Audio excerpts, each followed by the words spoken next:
ইমাম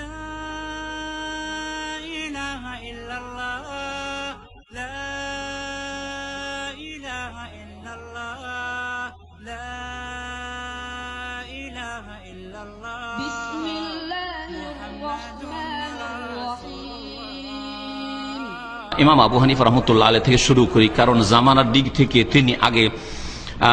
তিনি নোমান বিন সাবিত রহমতুল্লাহ আলাইহি তার অনেকগুলি কথা রয়েছে এই মর্মে সুন্নতের অনুসরণ সম্পর্কে, তাতে আপনি নীতিমালা নির্ধারণ করতে পারবেন। সবগুলির উদ্দেশ্য হচ্ছে ওজুবুল আখযে বিল হাদিস, হাদিস পেলে আর কিছু দেখা দেখি নেই, রসুলের হাদিস পেলে আর কিছু দেখা দেখি নেই। প্রথম বক্তব্যটি শোনেন, বলছেন ইমাম আবু হানিফা রাহমাতুল্লাহ ইজা সাহহাল হাদিস ফাহুয়া মাযহাবি, খুব প্রসিদ্ধ কথা। ইজা সাহহাল হাদিস, যখন সহিহ হাদিস হয়ে যাবে, পেয়ে যাবে, আমি যা ফতোয়া দিলাম, কিন্তু সহিহ হাদিস যখন পেয়ে যাবে ফাহুয়া মাযহাবি, ওইটাই হচ্ছে আমার চলার পথ, মযহাব। তো হানাফি মযহাব কোনটা? তাহলে সহিহ হাদিসটা হচ্ছে হানাফি মযহাব। তাহলে আপনি যদি সহিহ হাদিস মানেন কোন ক্ষেত্রে, আর ফিকার কিতাবের কদুরির একটা ফতোয়া না মানেন বা 10টা ফতোয়া না মানেন, হেদায়ার যদি আর বেকার যদি আপনি 50টা ফতোয়া না মানেন, তো হানাফি থেকে বেরিয়ে গেলেন না, আপনি হচ্ছেন খাঁটি হানাফি। শুনে রাখেন ভালো করে, ইজা সাহহাল হাদিস, সহিহ হাদিস যদি পেয়ে যাও, সেটাই হচ্ছে আমার মযহাব, সেটা হচ্ছে ইমাম আবু হানিফা রাহমাতুল্লাহ আলাইহির মযহাব। আর কেউ যদি বলে না না সহিহ হাদিস মানবো না, ফিকাতে যে আছে এরকম, তাহলে সে নকল হানাফি, সে আসল হানাফি না। কার ভাষায়? ইমাম সাহেবের ভাষা, আমাদের ভাষায় নয়। 2 নম্বর কথা, এটি রয়েছে ইবনে আবিদিনের হাসিয়ার প্রথম খণ্ড 63 পৃষ্ঠায়। 2 নম্বর বক্তব্য তার শুনে তিনি বলছেন, লা ইয়াহিল্লু লি আহাদিন আন ইয়াখুযা বিকাউলিনা মা লাম ইয়ালাম মিন আইনা আখাযনাহু, কোন ব্যক্তির জন্য হালাল নয় যে আমাদের কথা নিয়ে আমল করা শুরু করবে, যতক্ষণ পর্যন্ত না জান, মালাম ইয়ালাম, যতক্ষণ পর্যন্ত না জানবে যে মিন আইনা আখাযনাহু, কোন খান থেকে, কোন আয়াত থেকে নিলাম এই মাসলাটা, আর না কোন হাদিসের ভিত্তিতে নিলাম, যতক্ষণ না জানবে শুধু ফতোয়া দিতে থাকবে, অমুক বলেছেন, অমুক বলেছেন, অমুক কিতাবে আছে, এইরকম করা হালাল নয়। মানে কি হালাল নয়? মানে কি, যদি বলি আপনাকে কুকুরের গোশত হালাল নয়, মানে কি হারাম, হারাম। তার মানে কেউ যদি দলিল না জানে কোরআনের, আয়াতের, হাদিসের, যে কোন দলিলের ভিত্তিতে, কোন আয়াত হাদিসের ভিত্তিতে ইমাম আবু হানিফা রাহমাতুল্লাহ আলাইহি বা তার মযহাবের ফিকার কিতাবে যে কথাটি আছে এটি, তাহলে তার জন্য ফতোয়া দেওয়া আর তার উপর আমল করা ঠিক নয়। ইবনে আবিদিনের হাসিয়া বাহরুর রায়েক একটি কিতাব রয়েছে প্রসিদ্ধ হানাফি মযহাবে, তার হাসিয়ার 6ষ্ঠ খণ্ড 293 পৃষ্ঠা। 3 নম্বর বক্তব্য শুন, হারামুন আলা মান লাম ইয়ারিফ দালিলি আন ইফতিয়া বিকালামি, বলছেন যে হারাম ওই সব লোকদের উপর ফতোয়া দেওয়া যারা আমার দলিলটা জানলো না, যে আমার কথার আন ইফতিয়া বিকাল, আমার কথার ভিত্তিতে কালা আবু হানিফা বলে ফতোয়া দিয়ে দিল। আজকাল ফতোয়া দেওয়ার দেশীয় তরিকাটা কি, হ্যাঁ, অমুক কিতাবে আছে, ফতোয়া আলমগীরিতে আছে, ফতোয়া শামিতে আছে, আর ফতোয়া আলমা দেওবন্দে আছে, ফতোয়া অমুকে আছে, আর ব্যাস, হ্যাঁ, হেদায়েতে আছে, বেকায়াতে আছে, কদরিতে আছে, মুখতাসারাতে আছে, অমুক আছে, এই হল মবসুতি আছে, এইভাবে ফতোয়া দেওয়া। এগুলি একটিও হাদিসের কিতাব নয়, আর কালা রাসূলুল্লাহ না, সেগুলি কালা অমুক অমুক অমুক বলেছেন, অমুক অমুক ইমামরা বলেছেন, তাহলে এটা হচ্ছে হারাম। 4 নম্বর তার বক্তব্য শুনেন, বলছেন ইমাম আবু হানিফা রাহমাতুল্লাহ আলাইহি, ফাইন্নানা বাশার, আমরা হচ্ছে মানুষ, নাকুলুল কাওলা আলিয়াম, আজকে একটা ফতোয়া বলি, আমরা একটা কথা বলি, ওয়ানারজিউ আনহু গাদান, আগামী কালকে যখন কোন সহিহ হাদিস পেয়ে যায় বা একটা স্পষ্ট আয়াত খেয়াল ছিল না পেয়ে যায়, তো নারজিউ আনহু গাদান, সেটা থেকে প্রত্যাবর্তন করি, ফিরে যাই, সেই কথা প্রত্যাহার করি। তারপরে শুনেন আর একটি বক্তব্য, এটি হচ্ছে শেষ বক্তব্য ইমাম আবু হানিফা রাহমাতুল্লাহ আলাইহি। তিনি বলছেন তার প্রধান ছাত্র, কে বলতে পারেন তার প্রধান ছাত্রের নাম?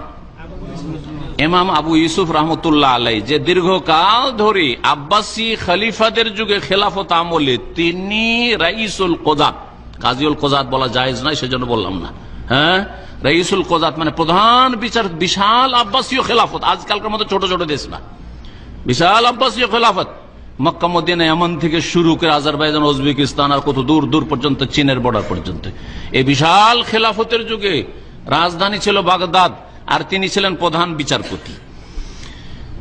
ছাত্রকে আবু ইউসুফকে বলছিলেন আবু হানিফা রাহমাতুল্লাহ আলাইহি, যে শোনো, ওয়াইহাকা ইয়া ইয়াকুব, আবু ইউসুফের নাম কি ছিল জানেন?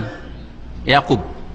আবু ইউসুফ মানে ইউসুফের বাপ, আমাদের দেশের লোকের অনেকের নাম আবু শাহাদাত। আরে আপনি তো শাহাদাতের বাপ, আপনার নাম করছে, আমার নাম আবু শাহাদাত।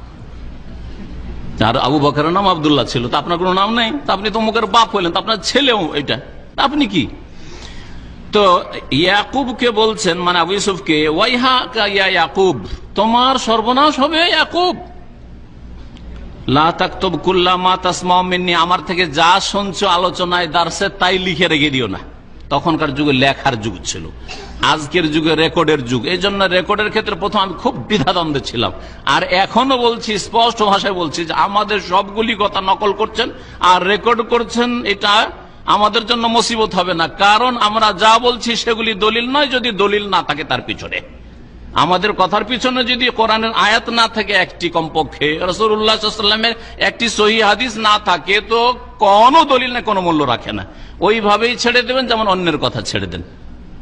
এটা হচ্ছে স্পষ্ট কথা আমাদের, এটা হচ্ছে মানহাজ। এই মানহাজ রাসূলুল্লাহ সাল্লাল্লাহু আলাইহি ওয়াসাল্লাম সাহাবায়ে কেরামরা মদিনায় শিখিয়ে গেছেন। বলছেন যে লা তাকতুব কুল্লা মা তাসমাউ মিন্নি ফাইন্নী কাদ আরা রায়াল ইয়ম, কারণ আমি আজকে একটা রায়, একটা মত পেশ করি যে এটাই ঠিক হবে হয়তো, ও আত্রকুহু গাদান, আগামীকালকে আমি আবার ছেড়ে দিই। ওইটা কেন ছেড়ে দিন? খেয়াল খুশি, মজা লাগলো সেই জন্য? হ্যাঁ, নতুন জিনিস করলো, যদি দিন লেজি একটা নতুন ফতোয়ারে ভালো লাগছে সেজন্য ওইটা নিয়ে নেই, এই জন্য না। দলিলের ভিতরে পরের দিন একটা হয়তো হাদিস পেয়েছেন, পরের দিন একটা কথা মাসলা মনে এসছে যে না এটার দলিল এই আয়াতটা হইতে পারে, অথবা এই হাদিসটা হইতে পারে, অথবা হাদিস পৌঁছেছে তার কাছে। বলছেন ও আতরকুহু বাদা গাদিন, ও আরা রায় গাদান ও আতরকুহু বাদা গাদ, আগামীকালকে যেটা হয়তো পেশ করলাম তারপরের দিন সেটা ছেড়ে দিয়ে হয়তো।